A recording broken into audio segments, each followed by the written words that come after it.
Puji Tuhan Bapak Ibu Saudara, kita tetap berdiri.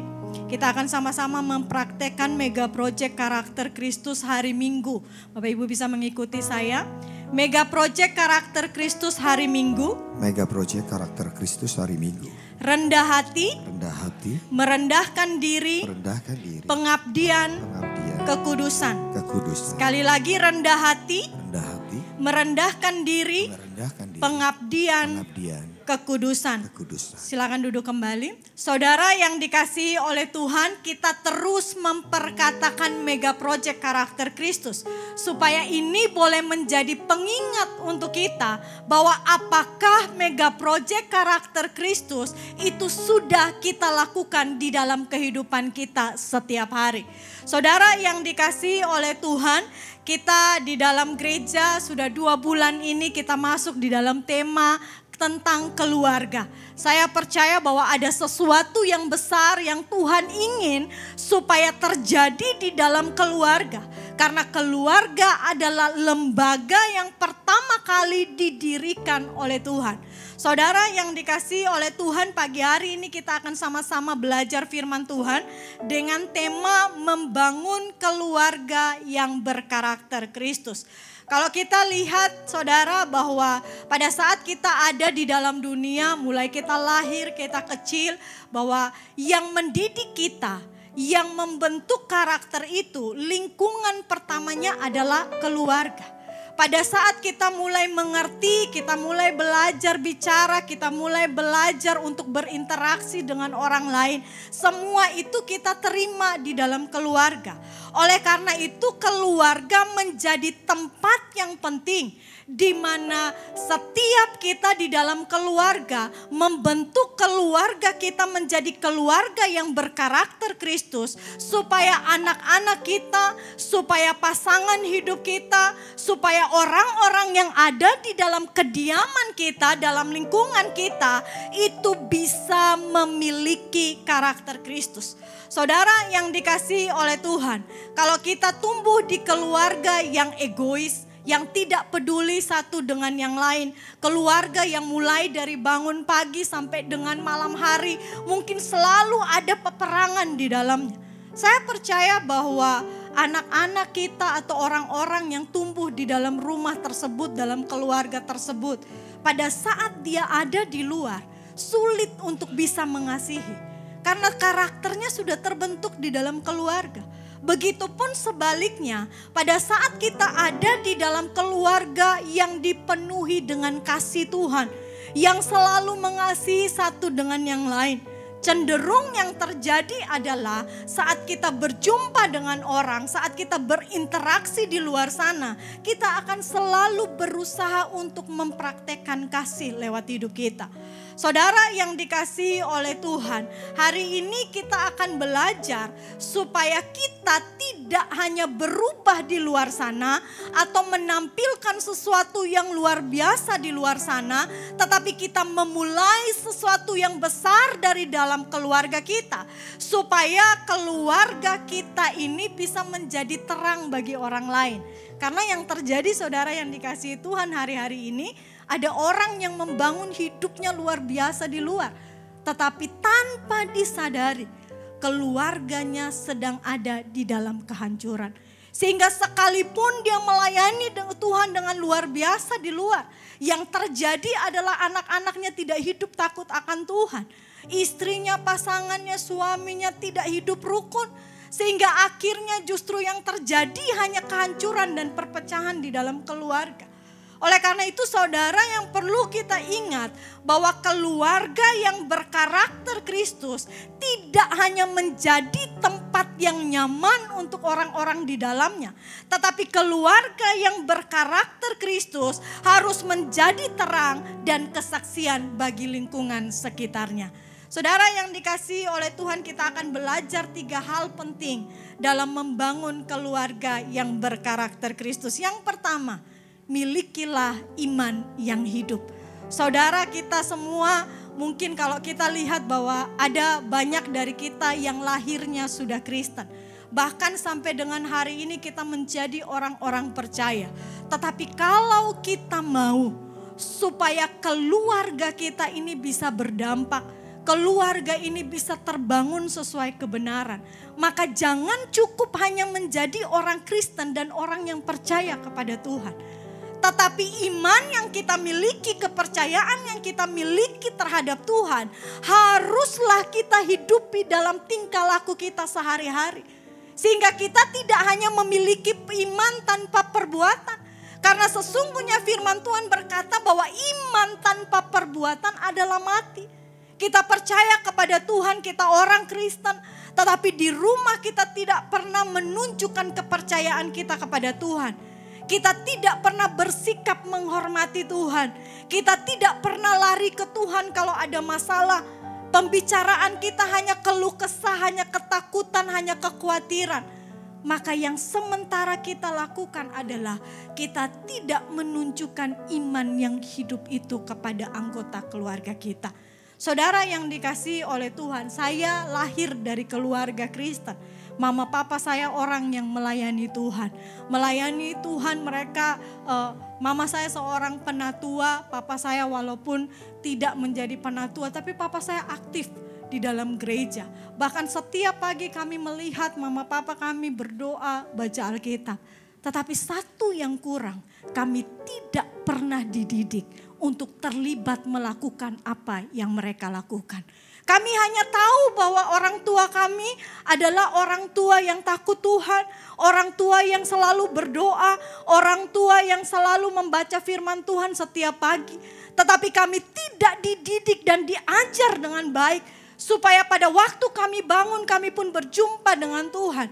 Supaya saat kami menjalani kehidupan sehari-hari kami merenungkan firman Tuhan setiap hari itu tidak diajarkan.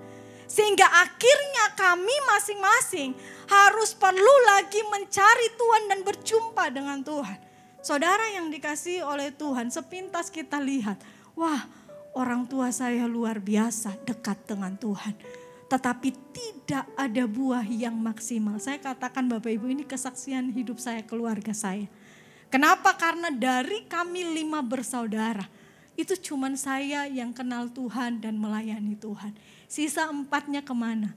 Masih hidup dengan kehidupan mereka saat ini. Bahkan sangat jauh daripada Tuhan. Dan itu menjadi pergumulan saya secara pribadi. Tapi saudara yang dikasihi oleh Tuhan, kalau ditanya kita berasal dari keluarga Kristen, ya. Bahkan tadi saya katakan bahwa kehidupan daripada orang tua saya menunjukkan sesuatu yang baik. Tetapi karena iman yang mereka miliki tidak mereka hidupi di dalam perbuatan, tidak mereka bawa untuk mendidik anak-anak mereka. Sehingga akhirnya sampai dengan kami usia remaja, kami dewasa, kami sendiri mencari-cari. Kalau kita untung saya berjumpa dengan Tuhan, saudara. Tetapi bagaimana dengan saudara saya yang sementara lagi bergumul? Mereka tidak tahu, mereka tahu rutinitasnya. Oh, minggu ke gereja. Kita itu hanya didorong apa? Hari Minggu harus ke gereja, wajib ke gereja. Tetapi keseharian kami sebelum hari Minggu itu terserah dengan hidupmu masing-masing. Saudara yang dikasihi oleh Tuhan, membangun keluarga yang berkarakter Kristus itu adalah tanggung jawab semua kita. Yang terpenting adalah kita sebagai orang tua, itu tanggung jawab kita. Karena kita harus bisa mempersiapkan warisan iman kita kepada generasi kita. Saudara, kita buka di dalam Ulangan pasal 6 ayat 5 sampai ayat yang ke-7. Firman Tuhan berkata, "Kasihilah Tuhan Allahmu dengan segenap hatimu dan dengan segenap jiwamu dan dengan segenap kekuatanmu. Apa yang kuperintahkan kepadamu pada hari ini haruslah engkau perhatikan." Saudara, kalau terjemahan Alkitab yang terbaru yang sudah keluar, Alkitab kita ada terjemahan yang keduanya. Di situ di firman Tuhan ini dikatakan bahwa berperhatikan ini bukan hanya kita dengar, kita tahu. Oh iya ya, bahwa kita harus mengasihi Tuhan. Tetapi kata memperhatikan ini dikatakan bahwa apa yang sudah engkau terima, pengetahuanmu akan firman Tuhan, hidupmu bahwa engkau harus mengasihi Tuhan, harus engkau simpan di dalam hati. Firman Tuhan berkata bahwa apa yang ada di dalam hati kita akan terpancar keluar. Berarti bahwa pada saat firman itu kita simpan di dalam hati kita, maka otomatis bahwa firman itu akan terpancar keluar dari dalam hidup kita. Sikap kita mengasihi Tuhan, sikap kita menghormati Tuhan, sikap kita yang percaya kepada Tuhan, sikap kita yang beriman kepada Tuhan, itu akan terpancar keluar. Saudara, simpelnya bahwa kalau kita hidup di dalam rumah kita sebagai orang percaya, tetapi setiap hari kita terus takut, kita terus mengeluh, teladan apa yang bisa kita berikan bagi orang-orang yang ada di sekitar kita? Tetapi pada saat kita di dalam kehidupan kita selalu mengandalkan Tuhan. Saat ada masalah kita berlutut, kita berdoa dengan Tuhan. Kita terus giat sekalipun ada begitu banyak hal yang mendorong kita untuk semakin jauh daripada Tuhan. Kita terus giat maju, semangat melayani Tuhan. Saya percaya bahwa itu teladan yang akan kita berikan. Saudara, di ayat yang selanjutnya, ayat yang ke-7 dikatakan bahwa haruslah engkau mengajarkannya berulang-ulang kepada anak-anakmu dan membicarakannya apabila engkau duduk di rumahmu, apabila engkau sedang dalam perjalanan, apabila engkau berbaring dan apabila engkau bangun. Saudara, ini firman Tuhan ingatkan kita. Dalam segala aktivitas hidup kita, apapun yang kita lakukan, kebenaran firman Tuhan harus tetap diajarkan, harus tetap diberikan. Mungkin sekarang kesannya anak-anak sekarang kalau dibilangin orang tua, satu kata, dua kata, mulai semakin panjang, apa sih? Ngomong terus, rasanya nasihat itu menjadi suatu omelan. Tetapi saudara, kita tidak boleh berhenti. Karena kita ditugaskan untuk terus memberitakan. Kita pun juga sebagai anak-anak, kita harus ingat bahwa untuk membangun keluarga yang berkarakter Kristus, tidak hanya orang tua yang berperan, tetapi kita sebagai anak-anak yang sudah mengenal Tuhan, kita pun juga harus mengambil peran supaya apa yang ada di dalam hidup kita pancarkan di dalam keluarga kita, supaya kalau mama papa kita belum bertobat, mereka bertobat. Supaya kalau saudara kita belum mengenal Tuhan, mereka bisa mengenal Tuhan. Saudara yang dikasihi oleh Tuhan, hari-hari ini saya ada dalam satu pergumulan. Karena ya kita lihat bahwa tidak bisa dipungkiri bahwa hari ini kasih semakin dingin. Kalau dulu hanya antara orang yang tidak saling mengenal, sekarang semakin parahnya adalah justru di dalam anggota keluarga itu bisa terjadi perpecahan. Bahkan sulit untuk mengampuni satu dengan yang lain, itu terjadi. Dan saya pun juga bergumul supaya apa yang terjadi, karena saat ini di keluarga saya ada satu perpecahan antara mama saya dengan saudara-saudara. Sudah tidak ada lagi sikap menghormati orang tua, sudah tidak ada lagi pembicaraan yang baik antara orang tua dengan anak-anak. Sehingga saya tahu bahwa Tuhan menaruh saya di keluarga ini supaya ada sesuatu yang bisa saya lakukan. Oleh karena itu saudara yang dikasihi oleh Tuhan, apabila Tuhan menaruh kita di tempat di mana keadaan itu tidak baik-baik saja, percaya bahwa Tuhan ingin memakai kita untuk menjadi terang di tempat itu. Tuhan ingin memakai kita melalui iman percaya kita kepada Tuhan untuk membawa orang-orang mengenal tentang siapa Tuhan. Makanya jangan batasi hidup kita. Kita harus tetap melekat kepada Tuhan. Kita harus tetap membangun iman kita di dalam Tuhan. Supaya jangan sampai kita yang percaya Tuhan, kita yang mundur duluan. Kita yang percaya Tuhan, kita yang selalu khawatir. Kita yang percaya Tuhan, kita yang diliputi ketakutan. Akhirnya tidak ada dampak dari iman yang kita miliki. Saudara yang dikasihi oleh Tuhan, di dalam Yakobus pasal yang kedua, ayatnya yang ke-18. Kita lihat di sini dikatakan kalau kita baca ayat-ayat sebelumnya, ini bicara tentang iman tanpa perbuatan adalah iman yang mati. Dan di sini dikatakan bahwa tetapi mungkin ada orang berkata, padamu ada iman dan padaku ada perbuatan. Aku akan menjawab dia, tunjukkanlah kepadaku imanmu tanpa perbuatan. Ini berbicara tentang kalau kita berkata saya beriman percaya kepada Tuhan. Tetapi kalau sikap hidup kita tidak menunjukkan rasa percaya kita kepada Tuhan, maka semua itu sia-sia. Dikatakan bahwa dan aku akan menunjukkan kepadamu imanku dari perbuatan-perbuatanku. Ada orang banyak yang selalu, saya berbuat baik, saya berbuat baik. Bahkan kebaikan yang mereka lakukan bisa lebih baik daripada orang Kristen. Tetapi perbuatan saja tidak cukup karena kita harus memiliki iman yang benar. Dan iman yang benar pun tidak hanya cukup karena kita harus membuahinya dengan perbuatan-perbuatan kita. Supaya iman yang kita miliki adalah iman yang hidup. Dan iman ini bisa menjadi fondasi, bisa menjadi dasar supaya keluarga kita terbentuk menjadi keluarga yang berkarakter Kristus. Saudara yang dikasihi oleh Tuhan, ada satu contoh di dalam Alkitab. Kita lihat di dalam 2 Timotius pasal yang pertama ayatnya yang kelima. Kita lihat bahwa Timotius adalah seorang muda yang dipanggil oleh Paulus untuk menjadi muridnya. Bahkan dikatakan bahwa dia melayani dengan luar biasa. Tetapi apa yang dimiliki oleh Timotius itu bukan hanya saat itu dia mengenal Tuhan. Tetapi di sini dikatakan bahwa sebab aku teringat akan imanmu yang tulus ikhlas, yaitu iman yang pertama-tama hidup di dalam nenekmu Lois dan di dalam ibumu Yunike, dan yang aku yakin hidup juga di dalam dirimu. Saudara yang dikasihi oleh Tuhan, hari ini mari kita berjuang untuk mempersiapkan warisan iman. Harta yang kita persiapkan untuk anak-anak kita, pendidikan terbaik yang kita siapkan untuk anak-anak kita, itu mungkin bisa menolong masa depan mereka, tapi semua itu bisa lenyap. Yang harus kita lakukan dengan giat adalah kita harus mempersiapkan warisan iman.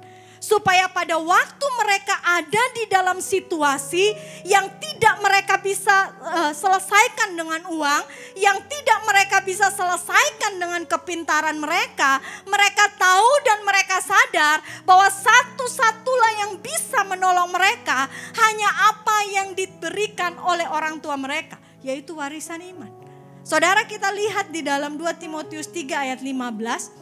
Pada saat Timotius ada dalam suatu tantangan, di sini dikatakan bahwa ingatlah juga bahwa dari kecil engkau sudah mengenal kitab suci yang dapat memberi hikmat kepadamu dan menuntun engkau kepada keselamatan oleh iman kepada Kristus Yesus. Saudara yang dikasihi oleh Tuhan, didikan kita kepada anak-anak kita untuk takut akan Tuhan. Untuk memperkenalkan firman Tuhan, untuk tahu kebenaran firman Tuhan itu berguna untuk hidup mereka. Karena pada saat mereka menghadapi sesuatu, mereka akan ingat akan firman Tuhan yang kita ajarkan. Makanya jangan jemu-jemu untuk terus memperkatakan firman Tuhan dalam hidup kita. Saudara yang dikasihi oleh Tuhan, hal yang kedua untuk membangun keluarga yang berkarakter Kristus, yang pertama miliki iman yang hidup. Yang kedua adalah kenakan kasih yang menyatukan. Saudara yang dikasihi oleh Tuhan, kita tidak hanya bisa mengajar dan mempraktekkan iman. Kita harus bisa menunjukkan kasih di dalam hidup kita. Kalau kita lihat hari-hari ini, tadi saya katakan bahwa kasih semakin dingin.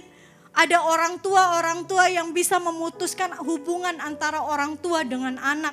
Ada saudara dengan saudara yang saling membenci bertahun-tahun. Dan bahkan kalau dilihat itu hal-hal yang sepele, hal-hal yang kecil. Tetapi iblis mampu menggunakan itu untuk merusak keluarga. Karena bisa kita katakan bahwa pada saat keluarga rusak, maka lingkungan sekitar pun akan rusak. Kenapa? Karena apa yang kita terima di dalam keluarga akan kita bawa keluar.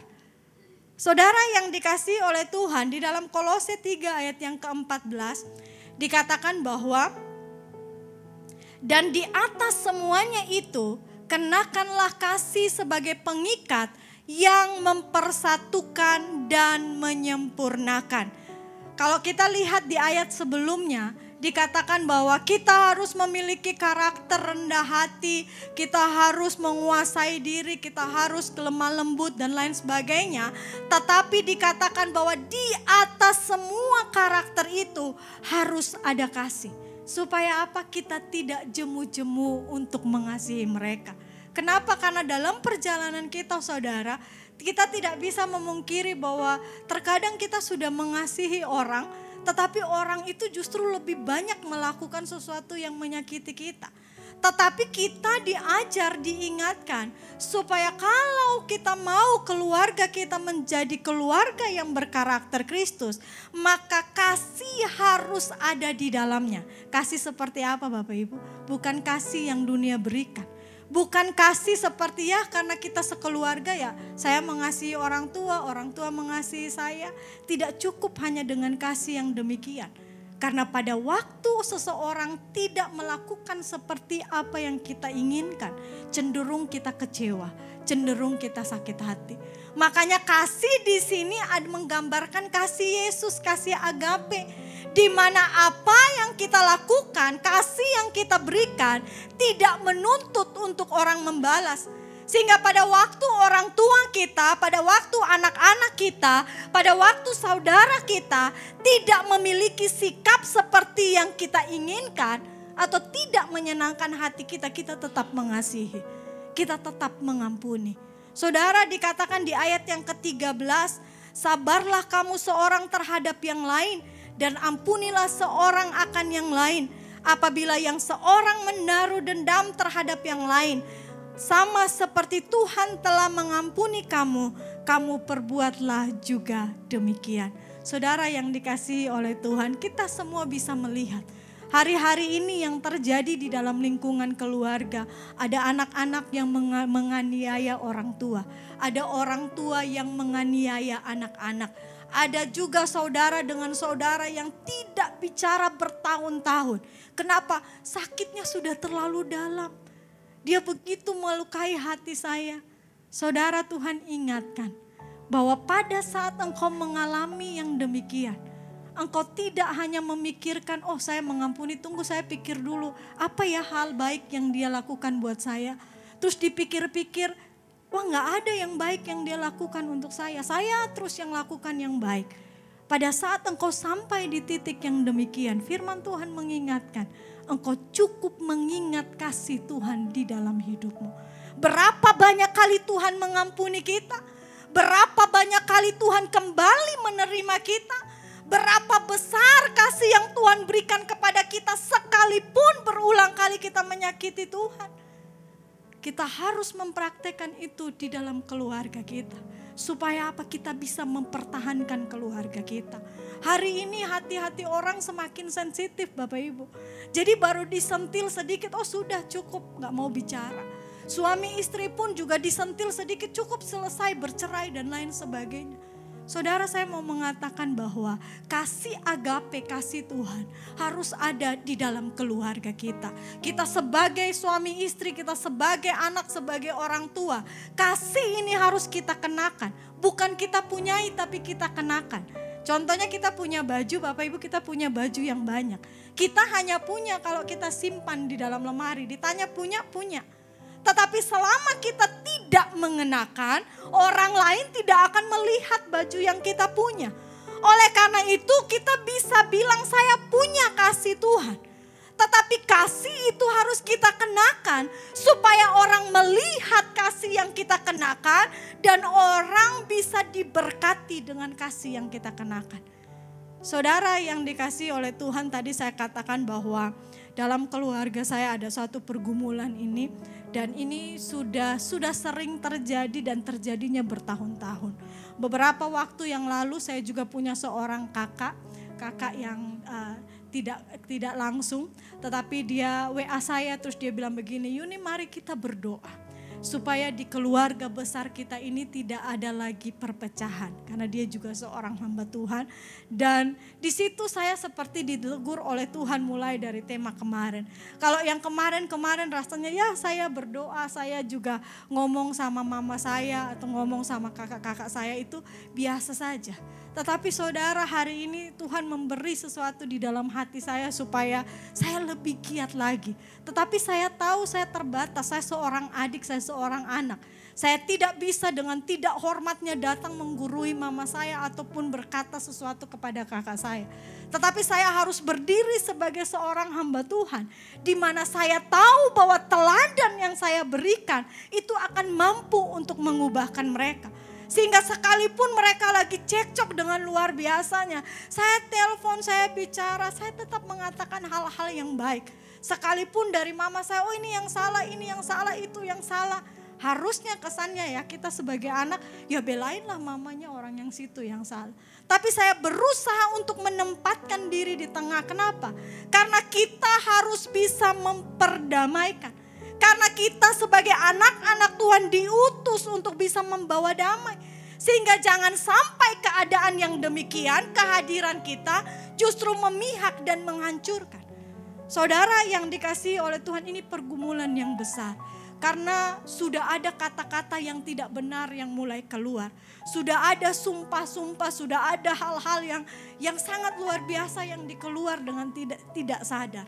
Dan saudara yang dikasihi oleh Tuhan, firman Tuhan itu benar adanya. Pada saat seorang anak, apapun keadaan orang tuamu engkau tidak menghormati, itu berdampak pada berkat hidupmu. Dan saya melihat itu. Saudara, saya punya hubungan yang tidak baik dengan mama saya itu dari saya SMP sampai sebelum hari saya menikah. Tetapi pada waktu saya mau menikah sebelum pemberkatan, saya berpuasa dan berdoa dengan Tuhan. Saya berdoa, Tuhan pulihkan hidup saya karena saya ingin membangun keluarga di dalam Tuhan. Waktu pemberkatan itu dilakukan, Bapak Ibu, saya merasa ada sesuatu yang mengalir di dalam diri saya. Dan pada saat itu ada sesi di mana kita memberi penghormatan buat orang tua. Disitulah saya minta maaf dan saya melepaskan semua kebencian dari dalam hati saya. Dan apa yang terjadi? Pemulihan terjadi. Saya jujur, saya bukan anak yang kalau ketemu orang tua, wah peluk. Saya jarang dapat pelukan daripada mama saya. Karena hubungan kita yang tidak baik. Bahkan kalau ketemu sekarang pun rasanya sungkan. Jadi kalau orang kangen dengan pelukan mama, saya gak pernah merasakannya. Biasa saja. Kalau orang kangen dengan masakan mama, saya juga gak mengalaminya. Tetapi saudara yang dikasihi Tuhan, yang mau saya katakan, dari kita yang sepertinya tidak mendapatkan suatu perhatian yang besar, bagaimana kita bisa mengasihi dan melakukan sesuatu yang besar. Hari-hari ini saya sudah tidak lagi menuntut supaya saya menerima kasih, dikasihi, disayang, ditunjukkan perhatian. Tidak. Tapi saya berusaha untuk apa yang Tuhan buat dalam diri saya berikan kepada orang tua saya. Karena saya percaya bahwa mungkin saya tidak mengkhotbahkan firman Tuhan. Tapi lewat kasih yang saya lakukan, saya percaya bahwa orang tua saya bisa dimenangkan bagi kemuliaan Tuhan. Saudara yang dikasihi oleh Tuhan, hari ini apapun yang kita alami, kalau seandainya engkau disakiti oleh keluargamu, saudaramu, orang tuamu tidak memberikan seperti apa yang engkau mau, pulang dari tempat ini, kenakan kasih Tuhan dan ampunilah mereka. Saya percaya keluarga kita akan menjadi keluarga yang diberkati. Yohanes 13 ayat 34 berkata, aku memberikan perintah baru kepada kamu, yaitu supaya kamu saling mengasihi sama seperti aku telah mengasihi kamu, demikian pula kamu harus saling mengasihi. Saudara, ini perintah yang Tuhan berikan kepada kita. Jangan sampai kita lagi berpikir, tapi dia melukai saya terlalu sering, tapi ini sudah terlalu sakit, itu sudah terlalu sakit. Bapak Ibu, saya mau katakan bahwa pemulihan, kasih yang kita alirkan kepada orang lain itu berguna untuk hidup kita. Saya dulu orang yang sering masuk UGD.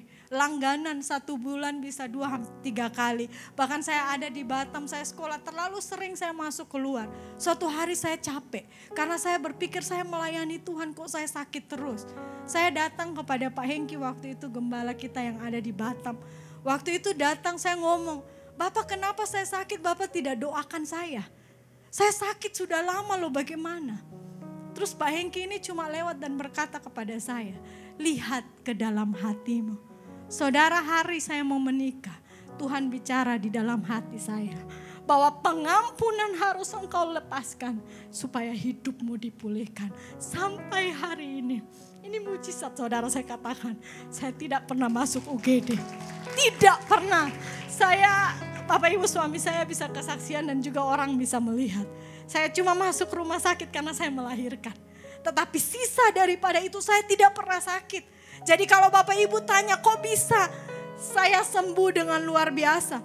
Saya batuk itu ada Pak Hengki, ada Pak Hengki itu dikira saya TBC. Saya setiap malam saya batuk sampai pagi tidak bisa tidur. Sampai di ronsen gak ada apa-apa saudara. Hanya ada kepahitan di dalam hati.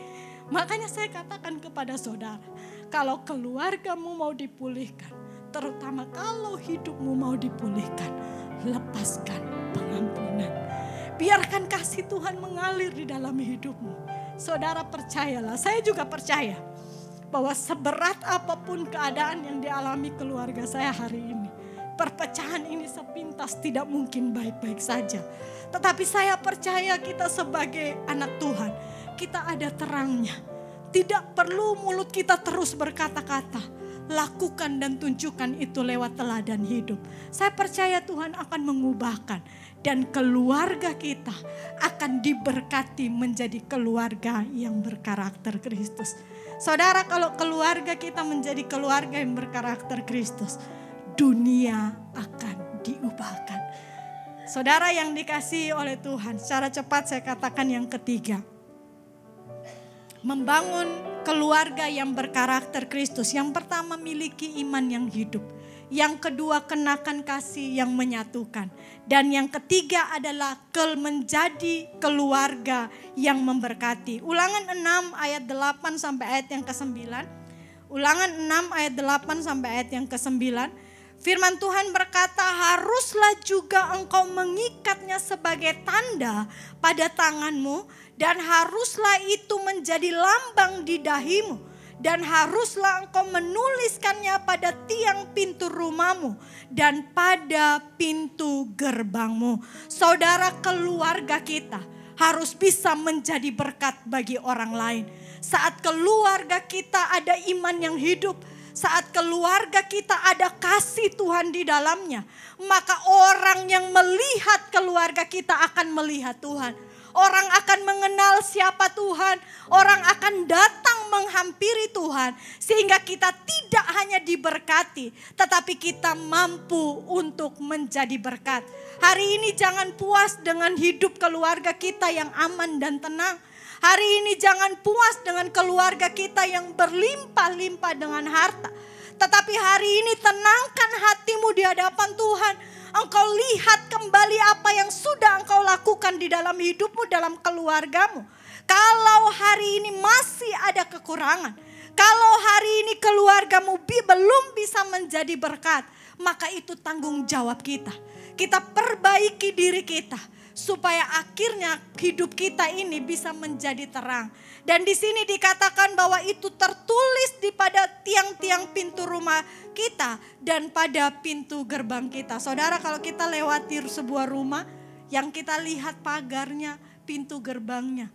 Kalau seandainya orang melihat keluarga kita bisa melihat Tuhan, betapa luar biasanya kemuliaan Tuhan akan terpancar. Jangan hanya puas menjadi orang yang percaya. Jangan hanya dengan lantang berseru saya percaya kepada Tuhan. Tapi tunjukkanlah dari teladanmu. Pastikan bahwa keluargamu mencintai Tuhan. Pastikan keluargamu takut akan Tuhan. Supaya saat engkau membangun sesuatu yang besar di luar sana, keluargamu juga terbangun dengan luar biasa.